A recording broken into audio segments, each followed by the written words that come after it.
Bienvenue sur ce nouvel épisode de la Minute Tech. L'objectif de la Minute Tech est de vous informer sur des concepts ou fonctionnalités des applications métiers Microsoft au travers d'une démonstration dans un format très court. Je m'appelle Louis Nagent, je suis Technology Solution Specialist sur les applications métiers de Microsoft. Aujourd'hui, nous allons voir comment gérer de manière très intuitive et de A à Z l'organisation d'un événement via notamment notre application marketing ainsi que l'intégration native de Microsoft Teams pour des webinaires organisés distanciels ou bien des événements hybrides.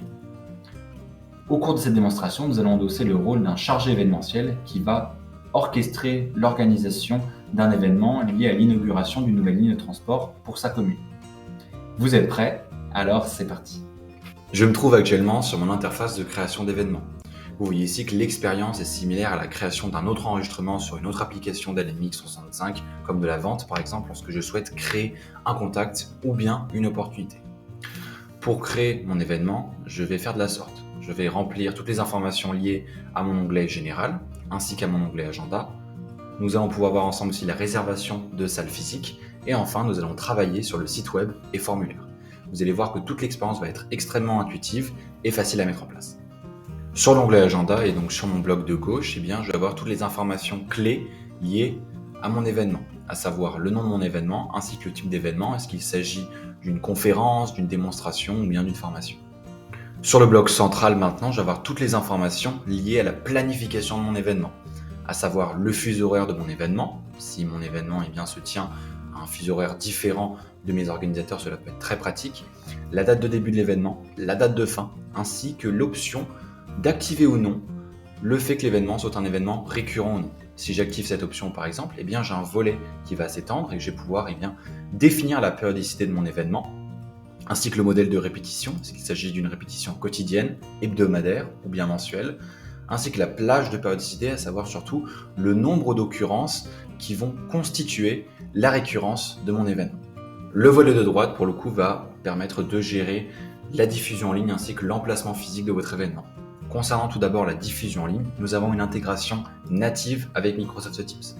Vous voyez, avec un seul clic, j'ai pu activer cette intégration avec Microsoft Teams et je vais avoir le choix entre différents types d'événements Teams, à savoir des webinaires Teams qui vont permettre de s'adresser à une large audience, avec une audience jusqu'à 1000 personnes, et les réunions Teams pour le coup qui vont s'adresser à des audiences plus restreintes. Ces réunions Teams ou webinaires sont parfaitement customisables puisqu'en activant cette option modifier les options de réunion, je vais pouvoir configurer toutes sortes d'options sur mes réunions. À savoir, est-ce qu'on va vouloir autoriser les participants à activer le son? Est-ce qu'on va vouloir enregistrer automatiquement ma réunion? Autoriser les réactions? Autoriser la caméra pour les participants?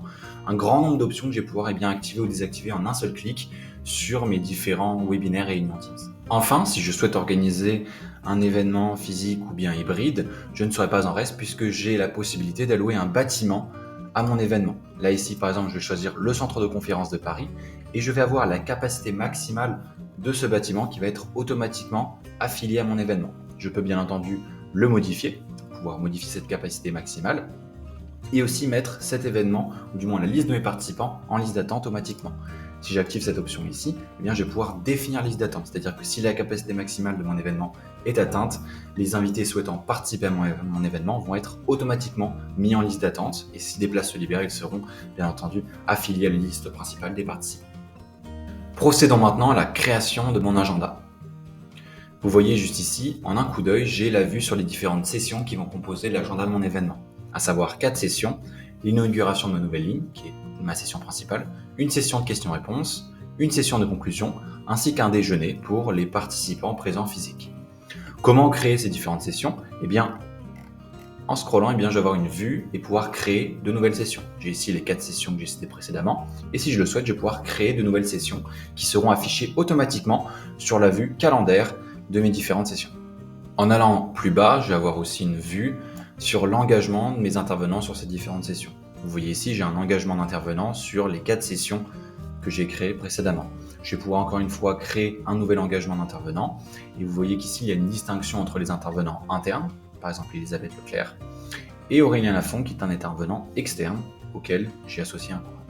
Maintenant, sur le troisième onglet, à savoir la réservation de salle, je vais encore avoir une vue calendrier qui va me permettre, en un seul coup d'œil encore une fois, d'avoir une vue sur les différentes salles allouées aux différentes sessions que j'ai créées précédemment. À savoir, on voit ici très rapidement qu'il n'y a aucun conflit sur la réservation de salles, que ce soit au niveau des différentes sessions d'inauguration, de questions-réponses, de conclusion, ainsi que pour mon déjeuner qui se tiendra à peu près en même temps que la conclusion. Procédons maintenant à la dernière étape d'élaboration de mon événement, à savoir à la création de mon site web et de mon formulaire d'inscription. Sur la partie gauche de mon écran, je vais pouvoir gérer mon portail web d'inscription à mon événement. Je vais pouvoir faire appel soit à un URL d'événement personnalisé, à savoir un portail que j'aurais créé sur une solution tierce, que je vais pouvoir rattacher à mon événement en adressant directement ici l'URL de mon portail web, ou bien faire appel à un portail web générique créé automatiquement par la solution marketing et qui va être déployé en un seul clic en mettant en service mon événement. Sur la partie droite de mon écran, je vais pouvoir gérer l'expérience d'inscription de mes invités souhaitant participer à mon événement. Je vais pouvoir faire appel soit à un formulaire marketing générique, créé automatiquement encore une fois, qui va demander le nom de famille, le prénom et l'adresse email de mes invités souhaitant participer à mon événement. Je vais pouvoir activer aussi certaines options, à savoir est-ce que je souhaite activer un CAPTCHA pour plus de sécurité, créer des prospects pour les inscriptions à mon événement, activer l'inscription de plusieurs participants ou bien autoriser les inscriptions anonymes. Si je souhaite plus de personnalisation sur l'inscription à mon événement, je peux aussi faire appel à un formulaire créé au préalable sur ma solution marketing. Ici, par exemple, je vais faire appel à un formulaire d'inscription à un événement que j'ai créé au préalable et qui va demander plus d'informations à mes contacts. À savoir ici, je vais avoir justement des informations sur le prénom, le nom de famille et l'adresse email qui sont associés aussi à mon formulaire générique d'inscription à mon événement. Mais sur ce formulaire, vous voyez que je demande plus d'informations, à savoir le numéro de téléphone, la ville, le pays et le code postal. Vous l'aurez compris, ici, je vais avoir plus d'informations sur mes contacts souhaitant participer à mon événement et aussi avoir une expérience plus personnalisée d'inscription. Une fois cette dernière étape terminée, j'ai achevé l'organisation de mon événement. Vous avez vu qu'en quelques minutes et en quelques clics, j'ai orchestré de A à Z mon événement depuis l'onglet Général, Agenda, Réservation de salle, ainsi que l'onglet de site web et formulaire. Si je souhaite être guidé davantage sur l'orchestration de mon événement, je vais bien entendu pouvoir mettre en place et suivre mon processus métier. Ici, par exemple, j'ai différentes étapes, à savoir des étapes de prérequis, liées aussi à mon agenda, à l'organisation de mon événement, à la promotion, que je vais pouvoir suivre au fur et à mesure pour m'assurer de l'optimisation de l'organisation de mon événement. Si je suis assuré que toutes les étapes liées au lancement de mon événement, par exemple, sont terminées, je vais pouvoir mettre en un seul clic en service mon événement et automatiquement l'URL de mon portail générique que j'ai activé va être généré automatiquement et nous allons pouvoir voir ensemble à quoi ressemble ce portail d'inscription.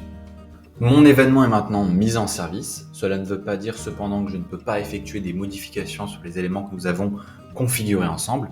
Des modifications peuvent bien entendu toujours être réalisées, même une fois que l'événement a été mis en service.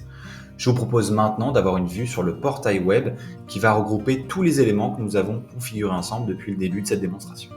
Je me trouve actuellement sur mon portail d'inscription à mon événement qui a été généré automatiquement via ma solution marketing. En tant qu'invité, je vais pouvoir prendre de l'information sur mon événement, quelles sont les différentes sessions qui ont été, je vous le rappelle, configurées au préalable, ainsi que l'intervention de mes intervenants sur ces différentes sessions. Si je souhaite justement avoir plus d'informations sur ces intervenants, il y a un onglet associé qui va me permettre d'avoir un résumé sur la biographie de mes intervenants, les réseaux sociaux, ainsi que la vue sur les différentes sessions sur lesquelles ils interviennent. Enfin, concernant l'inscription, je vais pouvoir m'inscrire en cliquant sur ce bouton et le formulaire que nous avons créé ensemble va s'afficher où je vais pouvoir rentrer les différentes informations afin de finaliser mon inscription. De retour maintenant sur mon interface d'organisation de mon événement, une fois que mes invités vont commencer à s'inscrire à mon événement, je vais avoir un suivi en temps réel de la liste des personnes qui se sont inscrites à mon événement depuis l'onglet Inscription et présence.